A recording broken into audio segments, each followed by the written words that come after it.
এই দেখো বন্ধুরা, নিয়েছি দুধ, আর নিয়েছি একটা পাউরুটি সেকে, আর নিয়েছি ওষুধ। এখন আমি টিফিন খাবো। তোমাদের তো টিফিন খাওয়া হয়ে গেছে। এই দেখো দুধে কত সুন্দর একটা সর পড়েছে, দেখেছো?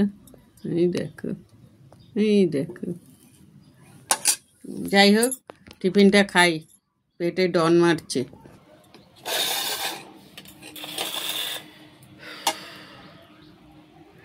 খাই গো, খুব খিদে পেয়েছে। বেলা বাজে 11:30। খিদে পাবে না তো কি হবে বলো, তোমরাই বলো।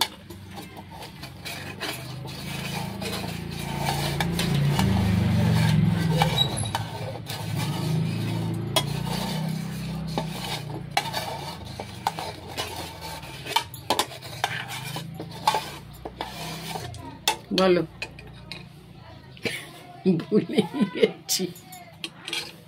খাই।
ভাবলাম পুজোর সময় দাদার শরীরটা ভালো থাকবে, একটু ভালোভাবে দিনটা কাটাবো। সে একদম ঢুলে পড়েছে না। আমার কপালটা দেখেছো? এটা হচ্ছে আমার কপাল।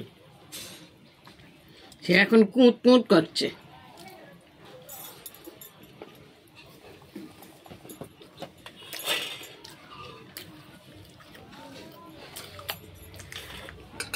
আমার আর এখন কারোর উপর রাগ হয় না, রাগ হয় আমার নিজের উপর। যে বিধাতা কি কলম দিয়ে লিখেছিল আমার কপালটায় জানি না, মানে কালি ছিল না, ঘষে ঘষে লিখেছে। আমার জীবনে আর শান্তি নেই। যেখানেই যাই সেখানেই যেন অশান্তির বোঝা আমার মাথায়।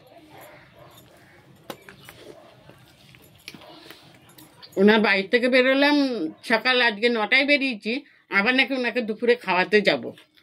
আমার আর কাজ নেই তো কোনো, ওইসবই করে বেড়াই।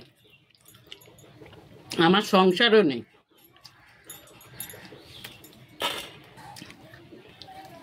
আমার সংসারও নেই, ওরা ভাবে এটা।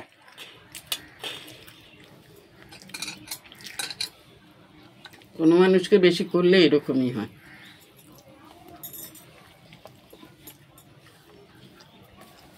রাখি বন্ধুরা, হ্যাঁ।